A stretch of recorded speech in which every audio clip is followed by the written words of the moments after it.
माही की गूंज न्यूज में आपका स्वागत है।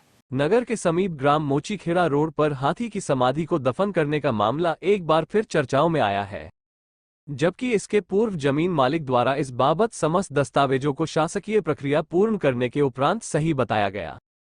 लेकिन इस बार गोरक्षा पीधीश्वर ने जमीन मालिक पर आरोप लगाते हुए सांठगांठ और नेताओं के संरक्षण के चलते कार्रवाई नहीं करने का आरोप लगाकर एक ज्ञापन राज्यपाल के नाम एसडीएम को सौंपा है।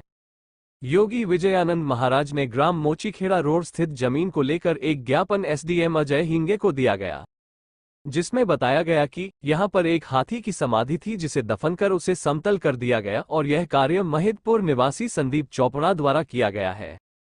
वहीं महाराज श्री ने कहा कि संदीप चोपड़ा ने शहर के चैतन्य चमत्कारी बाल हनुमान मंदिर रसलपुरा वार्ड क्रमांक 13 स्थित शासकीय चरनोई की भूमि पर भी कब्जा, वहां पर समिति द्वारा पाली गई गायों की गौशाला की भूमि पर जेसीबी चलवाने का अनेक बार प्रयास किया गया। इस मामले में अनेक बार शिकायत की गई, लेकिन उन पर आज तक कार्रवाई नहीं की गई। राज्यपाल के नाम सौंपे गए ज्ञापन में महाराज के साथ अनेक ग्रामीण जन उपस्थित थे। मेरा विषय ये था कि मेरी चर्चा में ऐसा विषय आया था कि यहाँ पर नंदी बाबा हाथी की जो समाधि थी 500 साल पुरानी, और उसमें प्रिंटेड भी था, लिखा हुआ तक था कि यहाँ हाथी की समाधि है। उस समाधि को भूमाफिया द्वारा ध्वस्त कर दिया गया और वहां पर जो हरे पेड़ पौधे थे उनको भी ध्वस्त कर दिया गया, और यहाँ के शासन प्रशासन ने उनके ऊपर कोई कार्रवाई नहीं की। कारण क्या है कि उनको बड़े बड़े चैन बिलान मिली हुई, उनको करोड़ों के कारोबारी है, वो उनका कहीं ना कहीं से उनको संरक्षण मिल रहा है, सरकार शासन प्रशासन से मिल रहा है या भूमाफिया इनके ऊपर कोई अंडे वंडे के होने को यहाँ से। वो मेरे को यहाँ सुनने आया कि वो नागौर जी है, वो भी यहाँ हस्तक्षेप कर रहे हैं, और नागौर जी को मेरा अल्टीमेटम है। तो ये अल्टीमेटम मैं आपको बता रहा हूँ, मेरे हिंदू धर्म पर अगर घात करोगे तो मैं प्रतिघात करूंगा।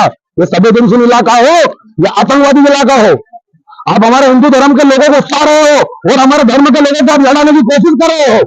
और यही कह रहा हूं कि आगामी समय अगर कार्रवाई नहीं हुई है तो मैं मेरे संगठन के माध्यम से मैं कार्रवाई करूंगा। ये अल्टीमेटम है ना। ज्ञापन स्वयं एसडीएम अजय हिंगे ने लिया। इनका कहना है कि शासकीय भूमि पर कब्जा करना आपराधिक कृत्य है। शहर में जिस किसी ने भी इस प्रकार का कृत्य किया है उस पर विधिवत कार्रवाई की जाए। संदीप चोपड़ा ने कहा कि मुझ पर जो आरोप लगाए जा रहे हैं वो सरासर गलत हैं। मेरे पास जमीन की विधिवत रजिस्ट्री है और अगर किसी को लगता है कि मेरे द्वारा हाथी की समाधि को दबाया गया है तो शासकीय एक दल बनाकर इसकी जांच की जाए।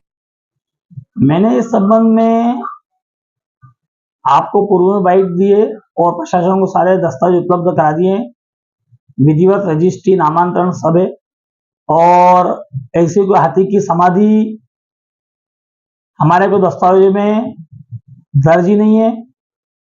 और मेरी खुद की प्रशासन से जनहित में यही एक मांग है कि एक दल बना करके इसका सीमांकन कराया जाए और जिन लोगों के पास भी शासकीय भूमि कब्जे में है उससे मुक्त भी कराई जाए, और जिनके पास शासकीय भूमि कब्जे में उनके विरुद्ध कार्रवाई भी की जाए। अगर मेरे पास भी शासकीय भूमि कब्जे में निकलती है तो पर भी कार्रवाई की जाए। अगर शासकीय भूमि किसी और शासन की भूमि पे अतिक्रमण करना आपराधिक कृत्य है, और मैं खुद इस चीज के पक्ष में हूं कि महिदपुर की जनता की जो शासकीय भूमि है वो शासन के कब्जे में रहना चाहिए। प्रशासन को वहां जाकर के मुस्तैदी से नामांकन, सीमांकन आना चाहिए, टीम बनाना चाहिए, और जिन लोगों के कब्जे में उनके विरुद्ध कार्रवाई करना चाहिए।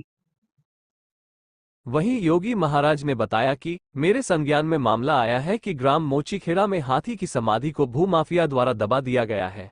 वहीं उस जमीन पर हरे भरे पेड़ पौधों को काटकर जमीन को समतल कर दिया गया है।